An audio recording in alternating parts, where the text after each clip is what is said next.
हे रिझल्ट तुम्ही बघू शकताय. साधारणपणे मागल्या फवारणीला एक 10 पाना होतं.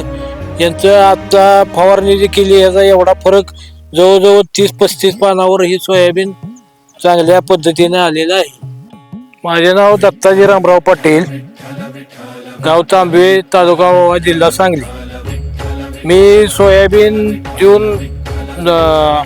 14 जूनला हे जे टोकन केली आणि 12-33-0 आणि सोया 100 ह्याचा वापर केला. साधारणपणे त्यावेळी एक 10-11 पानावर सोयाबीन होतं. आता जी बऱ्यापैकी वाढ होऊन मागल्या 2 दिवसापूर्वी आम्ही 8-24-24 ही लागवड फवारणी केली. आता हे फरक जाणवायला सुरुवात झालेली आहे. फरक पहिला 15 दिवसापूर्वी एक 10 पाना होतं.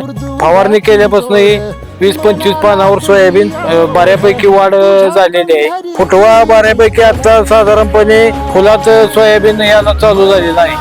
मागल्या वर्षी ते सोयाबीन केलं, पण ह्या कंपनीचा रिझल्ट एकदम चांगल्या पद्धतीनं मला तरी वाटतंय झालेला आहे आणि 1 नंबर सोयाबीनचा रिझल्ट त्या कंपनीनं आम्हाला दिलेला असतो.